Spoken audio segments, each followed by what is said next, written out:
15 ng hapon, dapat bibigyan mo sila ng something na hindi nila makakalimutan. Oo, yung kumbaga nag-exert sila ng sobrang effort para manood sa iyo at mataas ko yung ratings namin mula umpisa. At so bigay natin yung deserve nilang kamatayan. Hindi po, yung deserve ng mga kontrabidang kamatayan. Yung gano'n. Aside from sa kontrabida, may unexpected death po ba sa mga main characters? Oo. Dapat nga kukunan ko na yung isa kahapon. Na swerte ang may isang taping pa siya ulit. Abangan ko nila. Di ba gano'n naman talaga? Padala lamang, ay malapit na ito magtapos. Kasi isa-isa nang pinapatay. Ganun sa mga TV series. Thank you for that. And Andy, marami kang nagawang stunts sa Galeman. Naman. Ano din yung parang pinaka nagustuhan mong gawin talaga? Actually, yung kanina yung tinanong nga pero hindi lang namin nasagot yung ano yung pinaka hindi makakalimutan na experience sa pag-taking. Ako talaga, lahat ng fight scene, kung hindi nyo nahahalata, pag napapanood nyo, talagang feel ko talaga siya. Super feel. Pero, ayun nga, kasi po, ito na-enjoy ko lang po siya talaga. And, isa siya sa mga, yung paggagawa ng action, isa siya sa mga dream ko na gawin sa isang pelikula or teleserye. So, nakakatuwa na napupulfill ko rin siya somehow through Galema. And ang saya, ang sarap laruin, sa dami mong nagagawa. Kaya, yun. Paano may, awkward ba kapag ka-eksena mo ahas, tapos napapakalaman? Hindi naman po kasi mas awkward kapag yung kausap mo wala. Pag wala kang kausap, yung parang sini-CG. Ako totoo naman siya. And di ba tayo nakikipag-usap sa mga hayop sa tunay na buhay, di ba? Alam ko naman ginagawa na ating lahat. So, okay lang naman. Magkakausap sila pa. Thank you po. Salamat, Ian. Yes, partner? Meron pa tayong iba pong questions bago po natin ipasok ang ating very special guest for today. Last 3 questions. Last 3. Oo, last 3 tayo. Hindi po 4 ha, 3 lang. Sino po?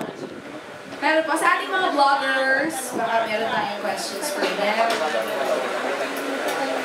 Ikaw, Atak, baka may question ka. Wala. Alam ko na lahat yun. Just. Eto na, inaantay nating tanong from Miss Tina Bonifacio. Hindi ko kaya lumebel kay Tita Mercy. Then, ang question ko lang, yung kanina na-mention yung tungkol sa kamandag.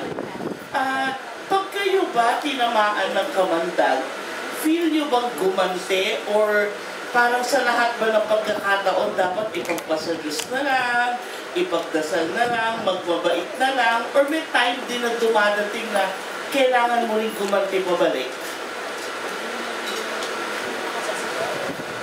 Probably, may mga times siguro in terms of yung pagkahanda, umabot na sa yung kamandag, kung babaliwadain mo or kung lalabanan mo o may gagawin pang paraan para naman taguyod yung sarili mo, paglaban yung sarili mo. Probably, depende doon sa level ng kamandag na kumbaga umabot sa'yo. Kung ano naman siya, kung hindi naman ganun katindi, sige, okay lang naman siguro na hindi mo siya talaga pansinin o baliwalain mo. But there comes a time in everyone's lives din naman siguro, and I'm not just speaking for myself, na pagka talagang push comes to shove na, or talagang back up ka na against the corner, di ba yung ganyan, or back up against the wall, there are times wherein you really need to fight for yourself and to assert, di ba, what is right for yourself. Kailangan mo rin naman ipagtanggol yung sarili mo at pakita rin doon sa mga, kumbaga, nagpo-corner sa'yo or nagpo-push sa'yo na, why sundan nila? Diba? Hindi tama yung ginagawa ninyo, ito ngayon ako. I mean, ayaw yung ginagawa sa inyo, hindi gagawin sa akin. Tama ba yun? Ako mula pagkabata, patulera ako eh. Oo. Huwag kang makakamali. Ako, Diyos ko talaga. Oo. Kakain ka ng lupa sa akin sa lahat ng bakla ako, tomboy. Oo, lumalaban talaga ako. Ngayon na 28 na ako, alam ko na, maangal ka. Wala po, turning cut at 28 na lang po. Alam po. Pinipili ko na yung kinakalaban ko. Hindi na yung Meron yung mga, sige na, wag na. Meron yung talagang, ngayon, hindi na lahat. Pinipili ko na lang. Pag mga sikat, sige, patulan natin. Social climber pala. Hindi.